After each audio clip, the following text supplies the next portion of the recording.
Chris, frustrating defeat against York City today. Where was that game lost? Well, it was lost in the goals, wasn't it? We started the game bright. Thought we were passing well and attacking them. And on the first counter, really, it was far too easy to score in our goal. And to be fair, I think it knocked the wind out of the lads' sails because they started with vigour.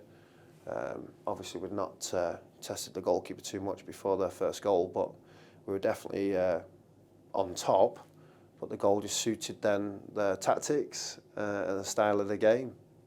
Obviously, like I say, they started off brightly and just that goal really seemed to knock the sail out of us. Was it a case then of just trying to knock on that door? And I know to say the York City defence, to be fair to them, were very good and resilient in any challenges that we put up against them.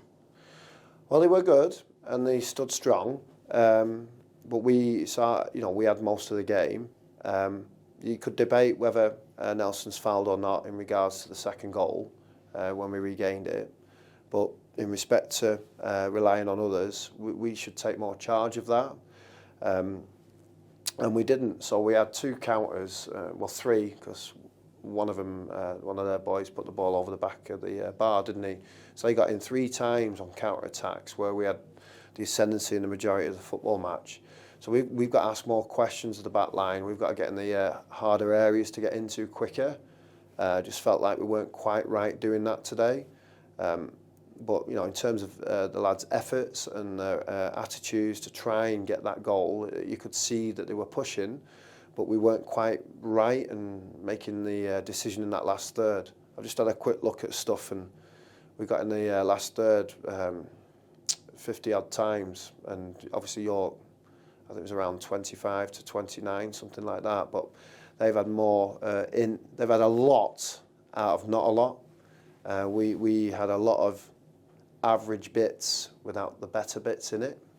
Was it fair to say that there could have been a strong case for a penalty against Conor Barrett in the end of the first half? Well, I think so. Connor's quick, as we all know that. He's gone past 2-3 players inside the box. He's just about to pull his right foot, and on his left shoulder he gets a little, I don't know if it's 2 hands or 1 hand. The midfielder's struggling. He's faster than the midfield player, and it's the only thing he can do. The chap marking him. So, yeah, I'd like to think that was. But again, we're not reliant on that because we need to be more creative and ask more questions of our opponents. And that's what we could and should have done.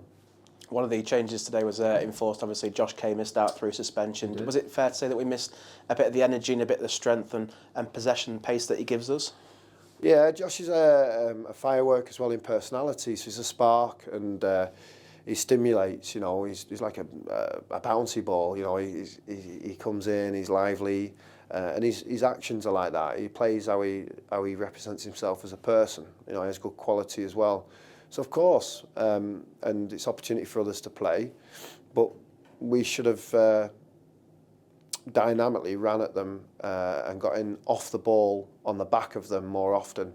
Too many players coming towards the football when we had so much possession. Sometimes it's false sense of security. You feel like you're in control. You keep coming towards it. You got to make dynamic movements away from it because it makes the opponent go backwards. When we did get in the first half, I think it was deemed offside, was it, on the far corner. Second half, a bit more conviction with John's header. But like I said, we didn't ask the goalkeeper enough questions for the amount of football we had. Obviously, the next 2 games coming up are Bromley and Halifax, both away from home. Both have very good defensive records, but it's a chance now for the lads to try and set that right in admittedly 2 tough games. It is, and you can't win every game. We work in the industry of football. It happens. Obviously, you're always your intentions are to win every game, and the lads have been really good, and we've got to remember and respect that. And what we've got to do is understand why it weren't quite right today. We were too soft in respect to the 2 goals we conceded. We're at home. We should be scoring, especially for the amount of ball we had, and we didn't. So we have to accept that, understand that, and look to do something about that. Obviously, without divulging too much, what was the sort of message to the lads in the dressing room after the game? Well, that really, pretty much this.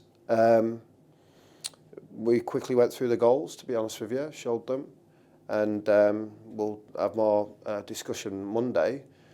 But I did share with them, we're just 2, 3, 4, 5% down in respect to intensity, not energy, but intensity and actions.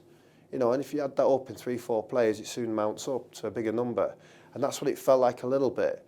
But I'm not critiquing the players. They were pushing and trying to, and if we got one, I just said to them at half time, it's really important you score the next goal. You know, to be fair, York done great from an away performance. They've not had much of the football, scored on counter, and it kind of worked out for them in timings of goals. But we didn't put them in that position where they become anxious, where they become a bit more nervous. They got there, they were there a little bit, but you need an action, you need like a goal. You need something to, you know, tangible. And we couldn't get that to put them really on that, in that anxiety moments, and we couldn't quite do that.